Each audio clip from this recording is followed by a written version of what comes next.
Well. Welcome back to Bitcoin Advisors channel. My name is Chris, and we're going to take a look deep and dirty in these charts and start out with the liquidations heat maps. By the way, High Block Capital, excellent tool. If you're a trader out there, take a look. Definitely using this to my advantage over the past couple of days. And simply put, we're just looking for those major bubbles of liquidity. The market maker tends to push price in that direction. And when everybody gets net long, which is what you're seeing right now here on Bitcoin, longs are far outweighing the shorts. So if everybody's long, where's most of the liquidity lying? It's to the downside. And you can see this bright pink node here coming in here at, I would say it's this one right here.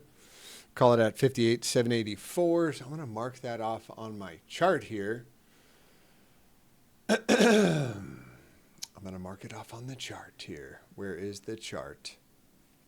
Not this one. And we're just going to take it slow today. So play it on fast forward. Make sure you smash the like button if you do enjoy some of the content here and appreciate some of those levels that, well, I think we've caught it pretty good over the past couple of weeks. Just playing it boring, sideways in the range. And I want to see if I have my chart with the good old box, the green box of hopium. And you can see based on this tweezer, whatever you want to call it, formation right here, bulls tried to get past this wick and they could not do it. Funny, I think I might have got stopped out right there because I did have a short coming in from this candle right here, just saying, hey, look, probably going to come down and tap this guy. Actually, what I was looking for, now that we are on the Binance chart, is a test of the 618 at a minimum, and then possibly this 786 with a hopeful point of glory right there. And price action, Bitcoin just moves slower than a snail, and it does go from liquidity zone. So take it one step at a time. And I would say below the 618 or the middle of this wick. And yes, we're going to come all the way down. So any kind of 15-minute closure below there, I would say we're going to revisit 58,988. And where is that going to land us? In the land of peace and prosperity or death and despair, or right in the middle of the desert and the desert zone. Where would that be? I think that we had it marked off based on a 12-hour time frame, and I can see, I know exactly where it was marked off. And this is the range we've been talking about for some time. And a break of this range very likely does get that if or then this, that scenario. It does look like Bitcoin wants to make a swipe up to about 63.7. But that's just at a glance right now.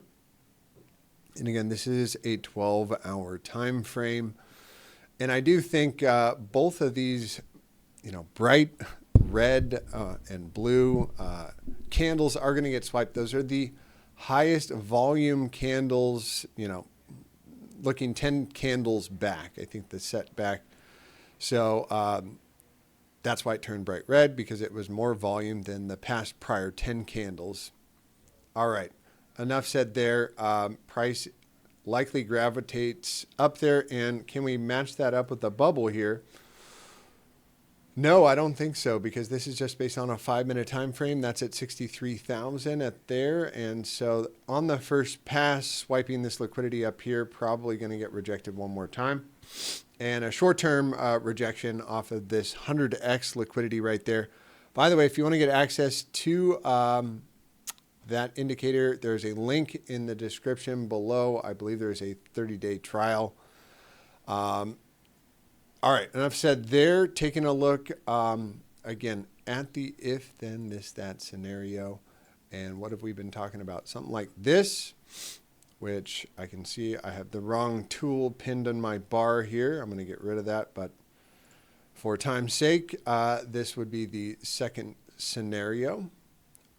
And just as I'm, looking at this, what do? We probably tag that wick, lower high, and then that kind of a retracement, right? And similar thoughts here, right? And I think that is the if then this that scenario, and I think it's pretty easy. And I had another chart up here that I wanted to show you guys that I think it could get it pretty well. I don't know if it's still here or if I lost it. I do believe it is lost in the interwebs, but needless to say, that Solana short-term trade is killing me here, as it is just bouncing back and forth, back and forth, back and forth. Same thing with Bitcoin, a lot of chop here, and looks like a smiley face to me, leading up to that white 200 simple, and simply put on the 4-hour time frame. You can see we're beginning to make those higher highs and higher lows, and I do imagine if we are going to bust through that 200 simple, it's going to take some grinding here, right? Maybe something like this to get us, up above that 200 simple, but you want to see, just a real higher low, formed right here, preferably with a nice long wick, something like that. And then that would be the continuation play. So a couple 4-hour candle closures above this level right here, which I may have gone back one too many clicks on the 4-hour time frame. 4-hour closures, yeah, like this. I'd want to see something like this if I can get my drawing tool. 1, 2, 3. Gosh, that is so not pretty. Let's try again, Chris. 1, 2, 3. 3 4-hour closures back above this level, and I do think the price will start to get to going to the upside and to the downside. Well, 3 down here below this low, probably going to get the next move headed to the downside. So we've nailed it down on the shorter term time frames. Let's take a look really quick at some of the market news out there. If I could get the right chart up here.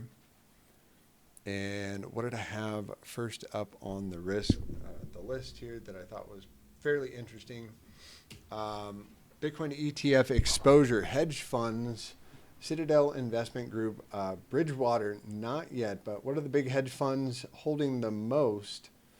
Millennial Management Group. So these guys are acquiring a lot of Bitcoin. 60% of the U.S. largest hedge funds bought Bitcoin exposure, and they're just starting. So this is very, very bullish, if you ask me.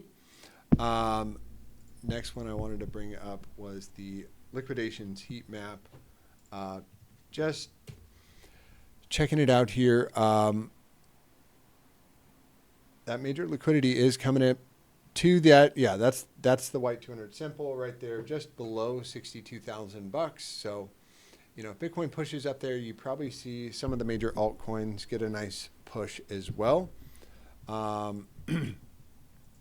Another thing that everybody's talking about in crypto land is going to be the rally on Tron.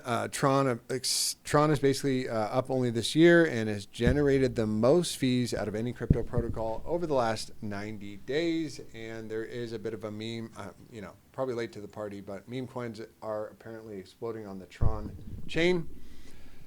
So just something there. And then check out this guy, Marty Party. I think some awesome stuff coming out of here. But if you look at the past prior bull runs, you can see exactly where we are at in 2024. And you can see what's, based on the time cycle, what's typically happened towards the last quarter. Well, you get a little up and to the right. So that's another good indicator. And lastly, we talked about trend statistics. Right? The labor board statistics were revised down and kind of goosing the odds in favor of a bit more of, how shall we say it, a bit more of the rate cutting. But something to consider, we're at the bottom of the range for the altcoin season index. So Bitcoin outperforming most altcoins. When this starts to flip around, that you might consider taking a look at your favorite altcoins, and just something to note. Here are the, where are they? No, they're not there. That is not the, no, there's a list of the top 50. I'll get them for you guys tomorrow. Top 50 altcoins, but I think that is good for the short term on Bitcoin. Solana, let's take a look at Solana. There was some bad ETF FUD news apparently. And I think if I had to guess here, just taking a look at from a fib perspective, we bounced off the 618 1, 2, 3, 4 times. Probably going to bounce it again off of that region if we do come down, and would consider that 786 a major buying opportunity at 107, and the first major buying opportunity at 130. And obviously it's worth having some skin in the game right now, just in case this was the macro low and we never revisit that low. I do like Solana and am bullish. Another one to keep your eye on is Ethereum. A lot of bullish things setting up for Mr. ETH. And we kind of drew out what we're hoping to see here on Ethereum if the downside is going to play out. Again, these things are going to play very similarly if Bitcoin starts to break out of its little short-term range. You'd expect Ethereum to follow, but just slower really until this trend reverses on a weekly time frame or a daily time frame. But you may be getting that first higher low. ETH Bitcoin has absolutely got demolished, and at some point this is going to reverse. ETH is the number 2 crypto by market cap. They've got all total value locked. They've got all kinds of upgrades coming. It's, in my opinion, the silver. Gold is the Bitcoin. Silver, Ethereum is the silver of the crypto market. And as Donald Trump noted something, Bitcoin probably soon to take over silver's market cap. Gold's market cap, interestingly enough, with the gold price surging, has gone up to $17 trillion. Very bullish for gold. Or for Bitcoin, right? Bitcoin is digital gold. Bitcoin is just the digital gold. And, if digital gold is doing this, just wait to see what happens to digital gold, the more perfect money, the harder asset. And, gold, I mean, maybe 3,200, maybe 3,100, over 12 months. Gold, remember, tends to move like a bit of a snail and has already had a massive 20% move this year from the lows. Well, in January, let's see, 30% move on gold. It's, that's a big move for gold. How much more does it have to go?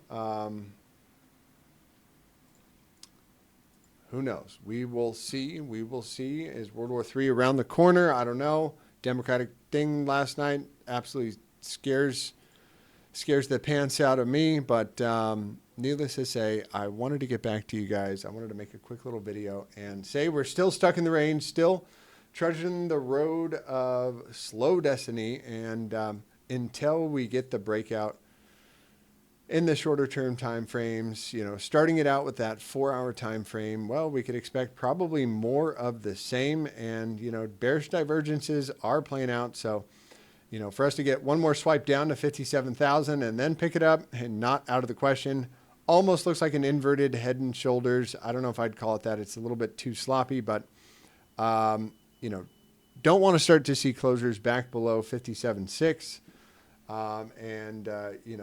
First warning is going to be 57.8. 57.8. All right. Have yourself a blessed and highly favored day, and I will see you guys in the next one. Take care.